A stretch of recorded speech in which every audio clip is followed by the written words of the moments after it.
My friends, some years ago, I saw a local play that was called Down Will Come Baby. And as the play opens, the husband is taking down the Christmas tree. And among things hanging on the tree is this painted cardboard model of a manger with the baby Jesus in it. These had been given out at their local church for anyone to hang on their Christmas tree. So holding up the cardboard manger, the husband says, "I'll be sorry to see this go." And his wife says, "Can't we keep it?" He says, "No, I'll throw it out with the tree for the garbage man to collect." And his wife was shocked. But her husband says that the cardboard model of the baby in the crib has to be thrown out with the Christmas cards.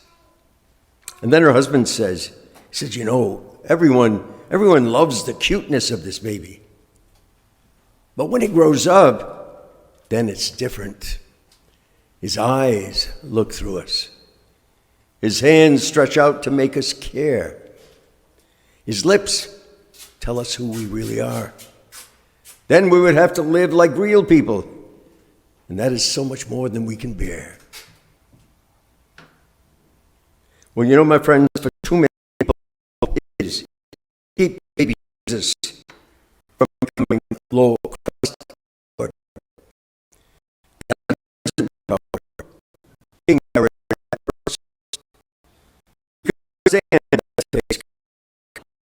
The face what the child might up to be. So he tells the wise men to let him know who the child is. You know, the gospel doesn't tell us too much about these wise men, these pagan truth seekers, except that they were following a star, looking for the newborn King of the Jews. You know, you get the feeling that there's a tension from the three strangers asking questions, but only in the presence of the baby did they get answers to their questions. When they came to the stable, they enter in silence, and falling down, they adore the child Jesus. And then, opening their treasures, they offer him their precious gifts. My friends, now that Christmas is over, and the trees and the cards are gone, or going to be soon, what will happen to the baby? What will happen to the baby who's been a part of our lives these past 10 days? Will he be like the baby Jesus in the play? You know, thrown out with all of the other Christmas paraphernalia? Or will the child grow up to adulthood to become Savior and Lord of our lives? Do we worry that when the baby Jesus grows up, he could be very troubling for us because he will not let us be complacent? You know, we would rather keep things as they are, I think, but he challenges us to change them. The cute and the cuddly baby Jesus makes us feel good. But as the fervent Son of God, he may be uncomfortable to have around. As the husband in the play says, you know, he looks right through us. But my friends, the same question could be asked of you and me that was asked of the three wise men. What are you looking for? What are you looking for this new year? Hopefully, most of us are looking for a person, Jesus Christ the Lord. But he must become real to you and to me, as real as the baby Jesus was to the wise men. They did not adore an idea or a theory or a moral system.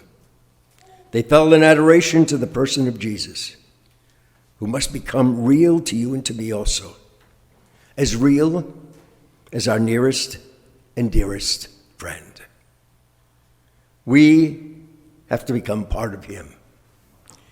Jesus did not come into this world as a helpless child, just to preach and teach and work miracles. He came to make other Christs.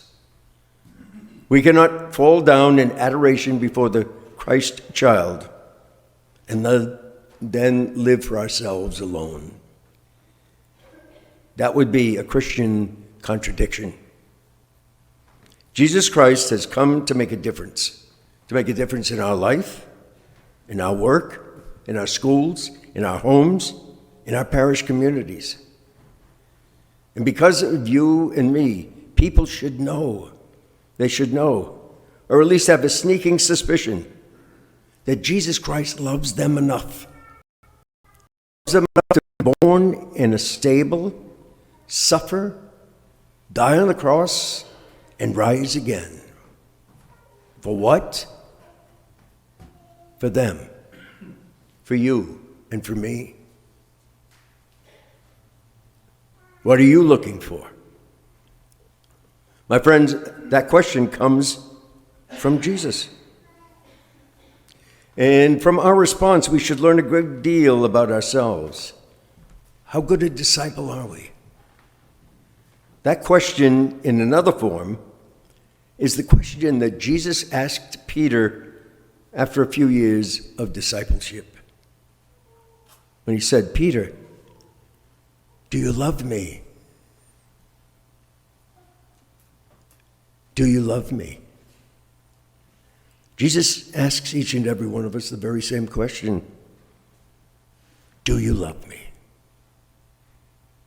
If it is not Jesus Christ that we're looking for, what else is it? What else is it? Now, St. John tells us the Word was made flesh. And those words take the human beauty of the Christmas story and they bind it with the divine. It puts God in the straw of that manger. And the hands that hold him are those of a humble woman who is the mother of God. And the choirs of angels are servants of the child. And the shepherds were made by him. The Christmas star is his toy. He alone is the true king. We can see our God in a child because the Word was made flesh and dwelt among us.